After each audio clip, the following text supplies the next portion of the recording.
How do we become who we are? It's one of the biggest questions there is. In this explainer, we're going to break down 4 of the most foundational theories of human development. Think of this as your visual study guide, a clear, exam-ready map of the blueprints that build a human life. Let's dive right in. So here's our game plan. We're going to look at human development through 4 totally different lenses. We'll climb Erikson's social ladder, build Piaget's thinking mind, find our way with Kohlberg's moral compass, and then, we'll look under the hood with Freud's unconscious engine. And then, at the end, we'll put all the pieces together to see the whole shebang. So this is the big question, right? How in the world do we get from a tiny, helpless infant to a fully formed adult with beliefs, relationships, a personality, all of it? Well, there's no single easy answer. Instead, what we have are these different theories, different maps, different blueprints that each try to explain that incredible journey. First up, we've got Erik Erikson.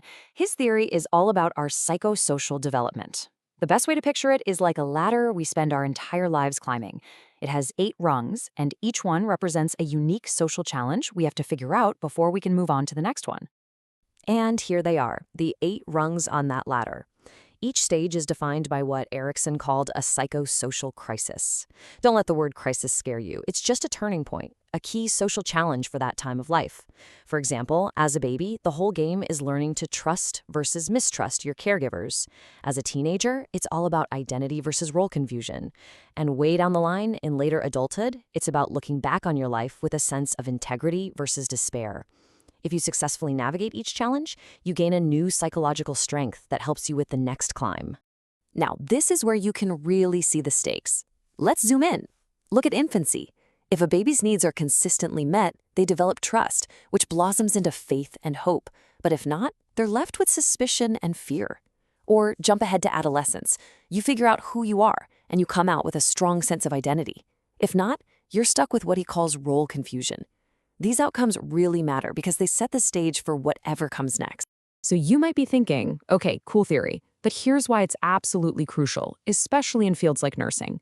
Understanding these stages tells you what people need. You build trust with a baby by holding them and meeting their needs. You help a toddler develop autonomy by letting them try to feed themselves. And this is a perfect example. This is why you might ask parents to step out when talking to a teen about their health. It's about respecting their need to form their own identity. It's practical stuff. Okay. Let's shift gears to our next theorist, Jean Piaget. While Erikson was focused on our social world, Piaget was obsessed with how we think. How do our brains develop? He gave us a blueprint for how the thinking mind gets built, piece by piece, from the ground up. Now, to get Piaget, you have to understand one core concept, the schema. And honestly, the best way to think about a schema is just like a mental file folder.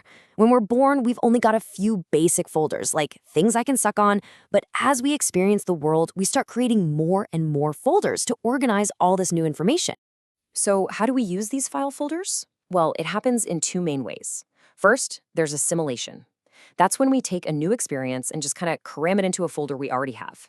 The classic example is a little kid who has a file folder for horse. They see a zebra for the first time and shout, "Horse!"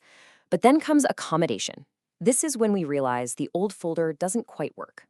A parent explains, "No, that's a zebra. It has stripes." Boom! The child has to create a brand new zebra folder. This constant back and forth between assimilating and accommodating, well, that's learning.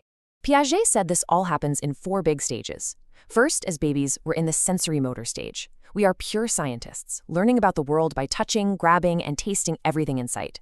Then we hit the pre-operational stage. We start using words and symbols, but our thinking is totally egocentric. We literally think everyone sees the world exactly like we do. Then comes a huge leap, the concrete operational stage, where kids can finally think logically, but only about real, physical, concrete things. And finally, around adolescence, we hit the formal operational stage. And that's when we unlock the ability to think about abstract ideas, like justice, philosophy, or algebra. All right, so we've covered our socialized with Erikson and our thinking minds with Piaget. But what about our conscience, our sense of right and wrong? Well, for that, we turn to Lawrence Kohlberg. His theory gives us a blueprint for our moral compass, showing how our reasoning about what's right and wrong grows up right alongside us. So at the very first level, what Kohlberg called pre-conventional morality, it's all about me, me, me. Self-interest runs the show. In stage 1, it's super simple. If I get punished for it, it's wrong. If I don't, it's right. In stage 2, things get a little more sophisticated. It's about what's in it for me. It's a kind of marketplace morality. I'll do this for you if you do that for me. Now in level 2, we see a huge shift. The focus moves away from just me and towards the group, towards social norms. In stage 3, being good means pleasing other people. You do the right thing to get approval and avoid disapproval. It's the good boy/nice girl phase. Then in stage 4, it gets even bigger. Morality is about following the rules and obeying the law, not just to be nice, but because laws are what keep society from falling apart. And finally, we have level 3. Kohlberg thought that not everyone actually makes it here. At this level, morality becomes about abstract principles. In stage 5, you understand that laws are important, but they're basically social contracts, and sometimes they need to be changed for the greater good. And then at the very highest level, stage 6, a person follows their own self-chosen ethical principles, things like justice, equality, and human rights, even if that means they have to break an unjust law to do it. All right, time for our final blueprint. And this one is a whole different beast. We're talking about Sigmund Freud.